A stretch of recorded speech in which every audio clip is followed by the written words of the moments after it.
जैसे ही दारुल मुजफ्फराबाद में सूरज ने अपनी तपश दिखाई और गर्मी का पारा हाई हुआ तो शहरियों के चेहरे मुरझा गए।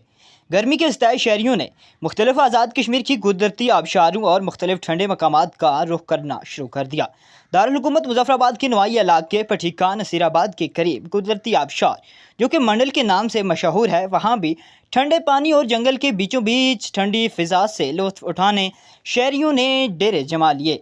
इस कुदरती आबशार का पानी इंतहाई ठंडा है और ठंडा होने की वजह गिरदोनवा के पहाड़ों पर पिघलते ग्लेशियर्स हैं। मैं मुजफ्फराबाद से हूँ और मुजफ्फराबाद का मौसम जो इस वक्त है शदीद गर्मी पड़ रही थी, तो जब मैं यूनिवर्सिटी से आया तो मैं सीधा इधर ही आ गया, क्योंकि पहले भी इधर आता था, इधर बहुत लोग आते थे और ठंडा मौसम और जो पानी है तो इसमें मैंने पाँव रखे हुए हैं, बहुत बिल्कुल जो है ना ठंडा है, बिल्कुल पानी ठंडा है।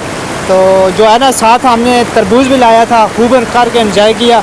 मेरे साथ तो और भी आए हुए मेरे दोस्त, वो नीचे गुस्ल कर रहे हैं पानी में, तो मैं भी अभी उधर ही जा रहा हूँ। Thank you. तो मुझे ये बताइएगा देखने वालों को क्या कहेंगे इस जगह के बारे में?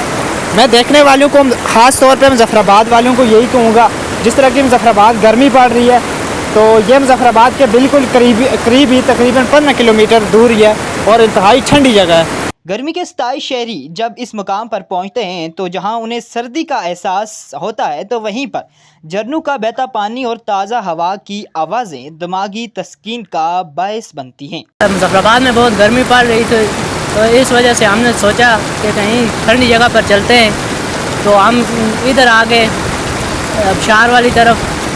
तो इधर बहुत काफ़ी अच्छा महसूस हो रहा है, गर्मी भी काफ़ी कम है और एंजॉय कर रहे हैं हम मौसम को, और इसके साथ साथ हम सरदा भी खा रहे हैं। इस वक्त भी शहरियों की बड़ी तादाद आबशार पर मौजूद है जो कि इस ठंडे मकाम पर तरबूज का मज़ा भी ले रहे हैं।